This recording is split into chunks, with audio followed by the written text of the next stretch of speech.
Si vous avez vu la première vidéo sur la prise de notes, vous êtes enfin prêt. Vous vous êtes posé les bonnes questions et maintenant vous vous lancez dans la lecture de l'ouvrage. On va voir ensemble comment rédiger notre prise de notes avec des mots-clés, des idées pertinentes et des synthèses pour faire les meilleures mind maps possibles. Et à la fin de la vidéo, pour finir en beauté, je vous dirai aussi ce qu'il faut absolument éviter de faire quand on prend des notes.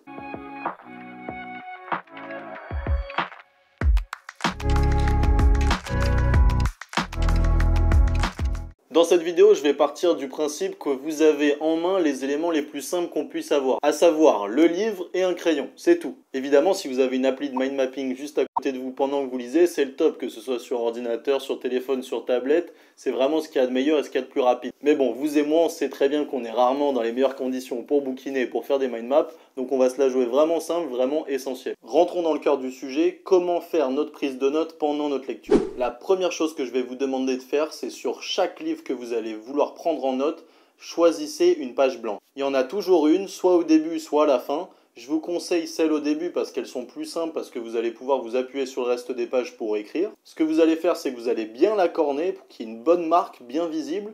Et on va appeler cette page-là notre page de mots-clés. Ça a l'air anodin, mais en termes de gain de temps, j'ai pas trouvé mieux. C'est vraiment de cette page-là qu'on va partir ensuite pour rédiger toute notre mind map. D'ailleurs, petite astuce, si vous voyez que le sommaire de votre livre est assez aéré avec de l'espace, utilisez-le, ça nous sera aussi utile pour directement structurer notre mind map et en fait, toutes vos prises de notes, elles seront déjà intégrées dans les chapitres ou les sous-chapitres de votre livre.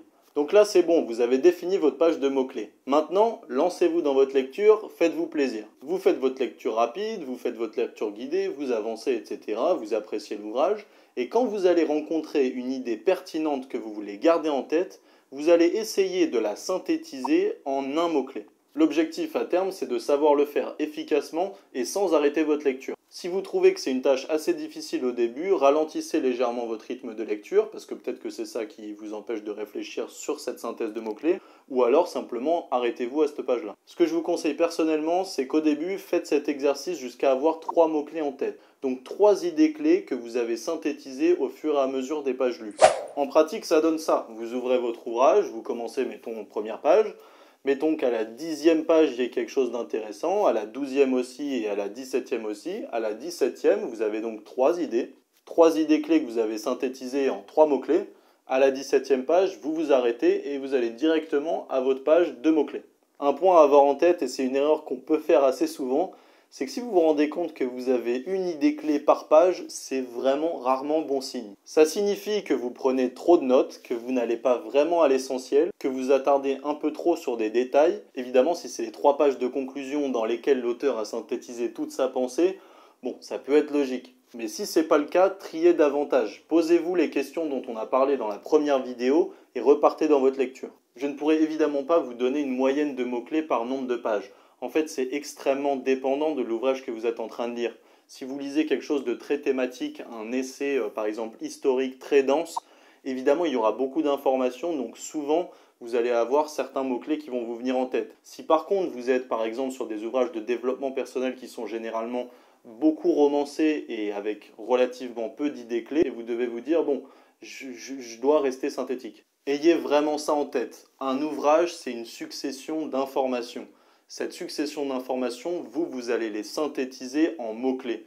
Et le nombre de mots-clés que vous allez définir dans tout l'ouvrage, ce seront ces mots-clés que vous allez apprendre et mettre après dans votre mind map. Si vous avez trop de mots-clés, vous allez avoir trop de mots-clés à renoter dans votre mind map et trop de mots-clés à apprendre ensuite, ce qui demandera donc beaucoup plus de temps. A l'inverse, si vous n'en avez pas assez et que vous avez été beaucoup trop synthétique, vous aurez certes les éléments fondamentaux de l'ouvrage, mais pas forcément les détails qui vous intéressent. Croyez-moi, quand vous allez essayer les techniques que je suis en train de vous partager, très rapidement, vous vous rendrez compte que finalement, pour vous, la moyenne, ça va être un mot-clé toutes les 5 pages, un mot-clé toutes les 10 pages. Pour certains, ça va être un mot-clé toutes les 20 pages. Ne vous stressez pas du tout sur ça, ça vient très rapidement. Maintenant que vous avez vos 3 mots-clés et que vous retournez à votre page blanche, vous les écrivez et vous allez vous demander une question. Ok, quand dans une semaine, je vais relire ces mots-clés qui vont me permettre de faire ma mind map, est-ce que ces mots renvoient bien mon esprit aux idées qu'ils permettent de synthétiser? C'est vraiment fondamental parce que c'est le test de la pertinence de votre mot-clé. La plupart du temps, votre esprit vous dira oui, c'est évident, ce mot-clé, je me souviens exactement que c'est ce passage du livre que je voulais garder en tête. À d'autres moments par contre, vous allez peut-être vous dire bon, Mon mot-clé, il est peut-être trop large, il est peut-être pas assez précis, il est peut-être mal choisi, je vais essayer d'en trouver un autre, et si c'est le cas, trouvez-en un autre, c'est vraiment important. Une fois que c'est fait, c'est tout. Retournez à votre lecture, appréciez votre ouvrage et recommencez avec vos 3 mots-clés. Bon, peut-être que vous vous dites, mais pourquoi 3 mots-clés? C'est tout simplement parce que c'est un exercice mémoriel un peu difficile, parce que déjà que vous êtes en train de lire en lecture rapide, de deux, vous êtes plongé dans un récit que vous essayez de comprendre, et en plus de ça, je demande à votre cerveau de garder en tête, un peu sous la forme d'une note qu'il va avoir à côté de lui, un mot-clé, 2 mots-clés et 3 mots-clés. Avec de la pratique, croyez-moi, très rapidement, vous passerez à 4, à 5, à 6, à 7. Évidemment, plus vous êtes fort à ce petit jeu mémoriel, plus votre lecture sera fluide parce que vous aurez moins besoin de retourner à votre page blanche pour écrire à chaque fois vos différents mots-clés. Donc voilà, à la fin, vous devriez vous ressembler avec des pages qui ressemblent à ça. Franchement, moi, c'est ce que j'ai dans tous mes ouvrages et ça va être extrêmement rapide à partir de là parce qu'on va voir dans la 3e vidéo comment on passe de ces pages à une mind map. Un dernier point, je vous conseille peut-être 2-3 fois au fur et à mesure de votre avancée dans le livre de relire votre page de mots-clés. Vous allez voir, c'est un exercice hyper intéressant qui donne beaucoup d'indices sur vos préférences, sur les idées que vous avez retenues ou celles sur lesquelles vous avez tendance à retenir plus facilement.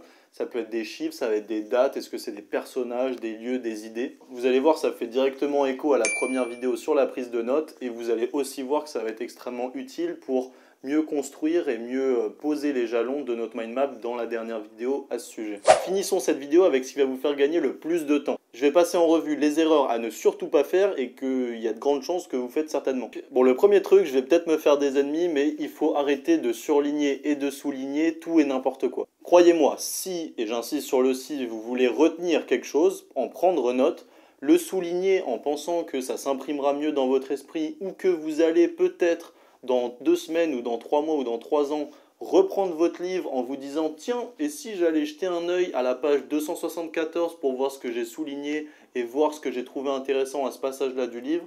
Croyez-moi, ça ne marche jamais. On va utiliser des trucs qui sont bien plus efficaces pour maintenir quelque chose dans notre mémoire. La deuxième erreur qu'on fait très souvent, c'est la prise de notes au fur et à mesure des pages. Rappelez-vous que l'objectif de cette série de vidéos, c'est de terminer en retranscrivant les notes qu'on va avoir prises sur un ouvrage en une seule mind map. Et donc évidemment, il y a un moment où vous allez vouloir reprendre le livre pour reprendre toutes vos notes sur un ouvrage, ça va être l'objet de la 3e vidéo, et vous allez faire de cette prise de notes une mind map. Et croyez-moi, pour avoir fait l'erreur un nombre incalculable de fois, et je l'ai même fait sur des ouvrages de 800-900 pages, si vous avez des notes qui sont prises toutes les 5-6 pages, c'est un enfer. Pour vous dire à quel point j'ai galéré, simplement pour la prise de notes, sur l'ouvrage Diplomatie de Kissinger, j'avais mis 10 jours pour juste écrire la structure de ma mind map. Donc surtout, gardez en tête ce point dont on a parlé tout à l'heure, pensez à votre page de mots-clés, pensez à le faire sur une seule page. Et si ce n'est pas sur une page, c'est une double page ou 3 pages qui s'enchaînent. Le 3e élément, c'est éviter de trop rédiger. En fait, et vous l'avez certainement remarqué, les pages d'un livre ne sont pas du tout faites pour ça. Évidemment, c'est hyper important de laisser libre cours à votre écriture quand vous avez des idées intéressantes qui vous viennent sur un ouvrage, mais dans le cadre d'une prise de notes qu'on veut efficace, évitez de le faire. Moi personnellement, ce que je fais, c'est qu'après avoir fini ma prise de notes, je pose mon livre et quand je me balade, en fait, je me fais une prise de notes sur mon téléphone ou alors je me fais un vocal où je me parle des idées qui me sont venues en tête au fur et à mesure de ma lecture. Il ne faut pas oublier ce point, c'est-à-dire qu'on veut être synthétique. On se prépare déjà à anticiper la structure de notre mind map. En plus de vouloir éviter d'avoir à retrouver les éléments qu'on a écrits tout au long de nos différentes pages, on veut surtout éviter d'avoir des phrases qu'on va devoir retravailler, resynthétiser pour en faire des mots-clés qui seront dans notre mind map. Et surtout, un des désavantages de vouloir écrire des phrases, etc., c'est qu'en fait, ça prend du temps, on perd un certain plaisir à lire puisqu'on est cassé dans notre lancée, je trouve, de lecture. Et souvent, ça saccade un petit peu le récit et ça le rend beaucoup moins plaisant. Je vous remercie évidemment d'avoir suivi ce 2e épisode. J'espère que la série vous plaît. Vous inquiétez pas, avec le 3e épisode, ce sera fini. On aura vraiment balisé comment bien prendre des notes pour du mind mapping. En attendant, je vous souhaite d'excellentes lectures et puis je vous dis à la semaine prochaine.